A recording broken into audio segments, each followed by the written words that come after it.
prend des marges budgétaires pour le financement de notre politique économique et sociale.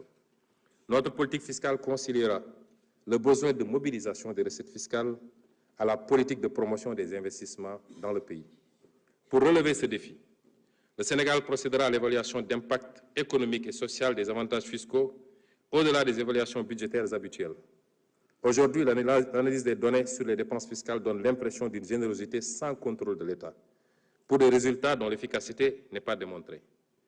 Ces dépenses évaluées sur la période 2019-2022 s'élèvent à 2 232 milliards de francs CFA. Cet exercice devrait être un instrument de pilotage permettant d'apprécier l'efficacité et l'efficience des dépenses fiscales.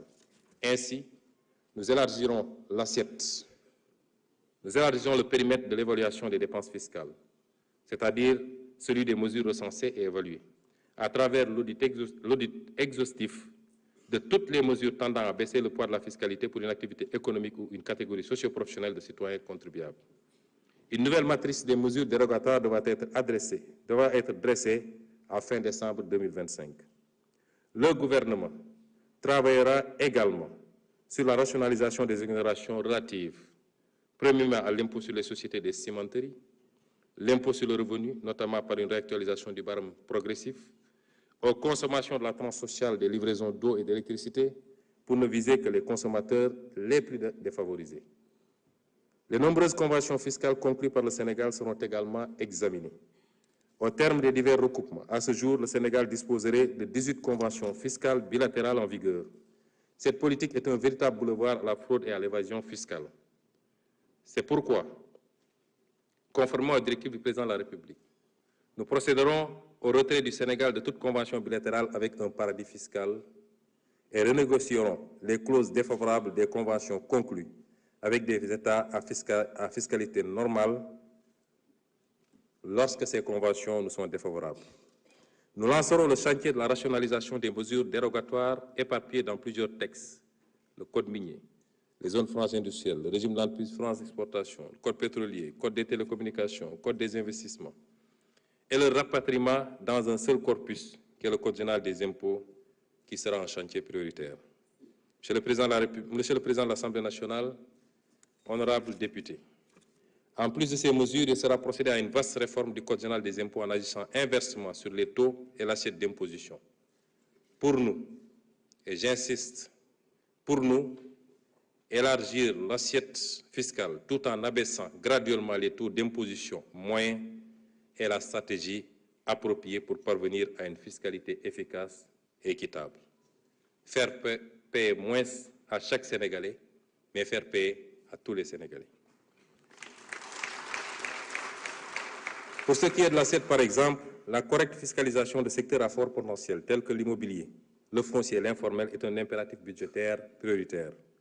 Par ailleurs, nous procéderons à la réinstauration du dispositif de contrôle et de taxation des appels entrants, supprimé en 2012, juste quelques mois après l'arrivée au pouvoir du précédent président de la République. Initialement, la taxation sur les appels entrants devait permettre à l'État d'engranger des recettes parafiscales de l'ordre de 50 milliards par année. Ce cadeau fiscal bien généreux ne se fondait sur aucun argument techniquement documenté et économiquement justifié, si ce n'est le respect d'engagements de campagne auprès du patronat étranger du secteur des télécommunications.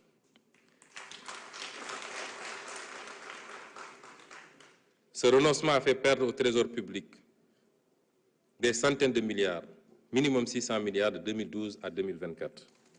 Mon gouvernement s'engage dès ce premier trimestre 2025 à remettre sur la table cette question, une étude documentée impliquant toutes les parties prenantes, ministère en charge des télécommunications, ministère en charge des finances, ARTP, Direction générale des impôts et des domaines, opérateurs de téléphonie, associations de consuméristes, sera réalisée. Sur cette base, une nouvelle réglementation instituant un système de contrôle et de taxation des communications téléphoniques internationales entrant en République du Sénégal sera adoptée.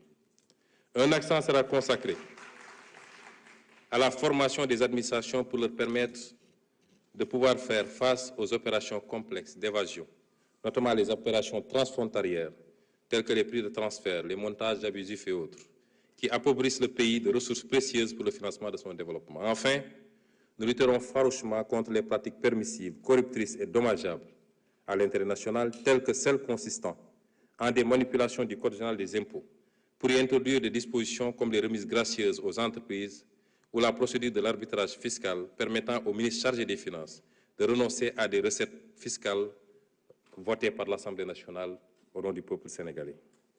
S'agissant de la douane, le système de douane de dédouanement du Sénégal étant ad valorem, c'est-à-dire basé sur la valeur transactionnelle des marchandises, il entre souvent en contradiction avec la volonté de l'État d'élaborer des politiques de soutien au pouvoir d'achat des populations qui nécessitent l'adoption de méthodes ad hoc. De méthodes ad hoc discutées avec les acteurs institutionnels et les opérateurs économiques pour arrêter un niveau de dédouanement qui satisfait cet impératif, d'où la nécessité d'une révision du Code des douanes pour intégrer la possibilité légale d'adopter pour une liste limitative de produits considérés comme essentiels, et cette liste sera fixée annuellement par arrêté du ministre en charge du budget, un système de dédouanement spécifique à l'importation. Sur le plan de la transparence dans les lieux d'exercice du pouvoir de l'agent public, il sera procédé à l'ouverture des espaces de travail, surtout dans les bureaux de dédouanement. En effet, les efforts consentis en matière de dématérialisation des procédures, au lieu de créer un environnement nouveau, marqué par un traitement sans papier et sans usager, ont laissé des pratiques corruptogènes perdurer en l'absence d'une modification indispensable de l'espace de travail. Pourtant, un pays voisin comme la Gambie a adopté le système des open space pour les agents chargés du traitement et de la vérification des déclarations dans les bureaux de dédouanement.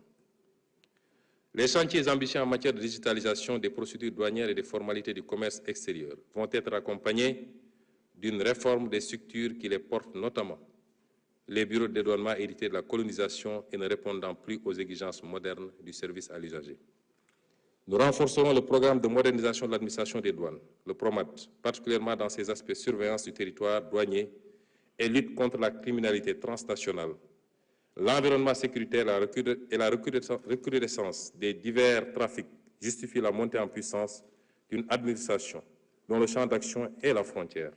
Il s'agit de digitaliser la surveillance douanière avec l'érection d'un centre de commandement des opérations qui intègre les outils les plus modernes de suivi d'abord de l'action du service sur l'étendue du territoire, suivi des moyens humains et matériels pour l'efficience et la transparence, mais également du mouvement des expéditions et autres cargaisons pour éviter les détournements de destination préjudiciables au trésor public. Et enfin, avoir un regard permanent sur les points névralgiques de la frontière, avec des vidéosurveillances, l'utilisation de drones en appui à des unités avancées qui serviront également au partage de renseignements avec les autres forces de défense et de sécurité. Mon gouvernement fera le nécessaire pour mobiliser et mettre en place le financement nécessaire à cet ambitieux projet déjà ficelé. La rationalisation du train de vie de l'État constitue un autre pilier important du travail gouvernemental. Les dépenses relatives au train de vie de l'État représentent en 2024 16% du PIB et 53% des dépenses totales de l'État, ce qui laisse peu de marge pour la prise en charge des investissements publics. S'agissant de la masse salariale, il sera réalisé un audit du secteur public ainsi que du régime indemnitaire. Il y est recherché plus de performance, mais également plus de transparence et plus d'équité dans les recrutements, les promotions et les traitements salariaux. Toute proposition de recrutement de nouveaux personnels devra être accompagnée d'une fiche d'évaluation du besoin, en identifiant clairement la valeur ajoutée créée, considérant les ressources disponibles. Nous mettrons en œuvre dès 2026 un budget à base zéro, ce qui nous donnera l'occasion de traquer toutes les niches de gaspillage qui figurent année après année dans les dépenses courantes, sous la rubrique intitulée « Services votés ». Les mesures nouvelles des budgets programmes seront également minutieusement étudiées. Dans la même veine, des audits organisationnels seront menés dans les différents services publics afin de rationaliser dans tous les domaines l'architecture et la structuration des administrations, agences et entreprises publiques et parapubliques. La mise en place d'un système de centralisation des achats de mobilier et des fournitures permettra de rationaliser la commande publique et de faire des économies substantielles, tout en privilégiant systématiquement le mobilier national dans le choix. Les mesures de rationalisation des dépenses courantes s'accompagneront d'une amélioration de l'efficacité dans le choix et dans l'exécution des investissements publics. Désormais, l'inscription d'un projet d'investissement dans le budget devra préalablement et systématiquement passer par les processus de maturation et être présenté devant un comité national de sélection des investissements publics afin de nous assurer notamment de son alignement à la vision Sénégal 2050 et de sa soutenabilité budgétaire. Dans cette même veine, le potentiel national d'économie d'énergie, évalué à 28% des consommations énergétiques du pays, dont 36% pour le sous-secteur de l'électricité, 18% pour celui des hydrocarbures et 40% pour les combustibles de cuisson, sera exploité à fond pour les marges qu'il permettra de dégager sur le coût des subventions d'État et sur la consommation énergétique de l'administration. Ces marges évaluées à 15%. En plus des effets positifs induits sur le portefeuille des ménages et les capacités de la Sénélec, c'est-à-dire 320 gigawatts à moyen terme et 2587 gigawatts à long terme, et un écrêtement de la pointe du réseau électrique de 441 mégawatts. Ces réformes seront difficiles. Elles seront difficiles. Ces réformes seront difficiles. Mais elles constituent le socle de notre nouvelle gouvernance budgétaire et financière. Elles nous permettront de nous projeter dans une nouvelle trajectoire budgétaire qui alliera une consolidation progressive vers un déficit budgétaire de 3% dans un horizon d'au maximum 3 ans. Je rappelle que l'audit des finances publiques a révélé un déficit public de plus de 10% contre 4,7% initialement annoncé par le régime sortant. Donc d'aller vers un déficit budgétaire de 3% dans un horizon d'au maximum 3 ans et une prise en charge maîtrisée des investissements structurants et de soutien à la production, ainsi que des dépenses sociales et climato-sensibles. Conséquemment, l'encours actuel de la dette publique, qui a atteint des proportions difficilement soutenables, c'est-à-dire plus de 85% contre 74% initialement annoncé, devrait être ramené sous la barre des 70% au plus tard en 2029. Monsieur le Président de l'Assemblée nationale, honorables députés, je demeure convaincu qu'il ne peut y avoir de développement sans investissement domestique en monnaie locale.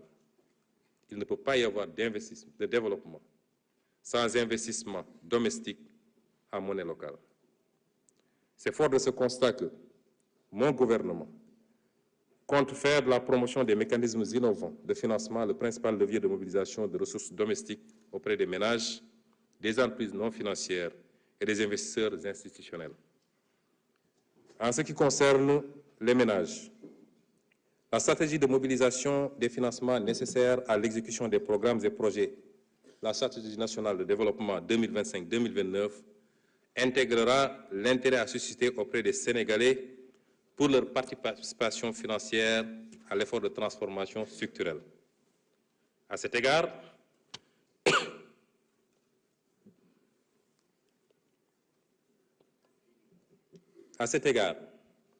un recours sera fait aux organismes de placement collectif de type conventionnel ou islamique, selon les préférences des épargnants sénégalais.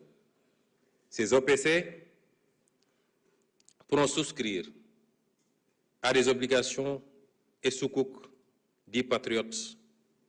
Les gens ont parlé de diaspora bond, mais notre horizon, c'est de toucher tous les Sénégalais. C'est pourquoi il faudra migrer vers les patriotes bonds.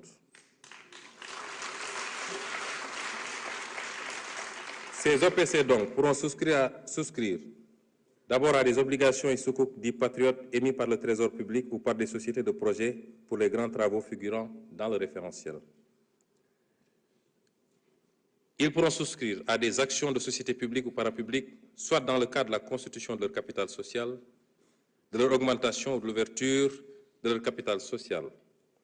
Ils pourront également souscrire au rachat d'une partie des actions détenues par des entités étrangères dans les sociétés de droit sénégalais dans le cadre de la politique de souveraineté nationale. Nous allons accompagner tout ça par des propositions de loi, parmi lesquelles une proposition de loi sur la souveraineté économique qui sera certainement très bientôt sur la table de l'Assemblée nationale. Pour les personnes physiques disposant de capacités substantielles d'épargne et les entreprises sénégalaises désireuses de se positionner dans la participation au financement des grands travaux d'investissement, des opérations de souveraineté économique, telles que les rachats de parts d'entreprises étrangères, ou dans la souscription aux augmentations de capital et à la cession de parts de capital de l'État dans les entreprises publiques et parapubliques, il leur sera offert la possibilité de participer à des fonds d'investissement alternatifs. Concernant les investisseurs institutionnels publics nationaux, l'accent sera mis sur l'épargne longue qu'ils détiennent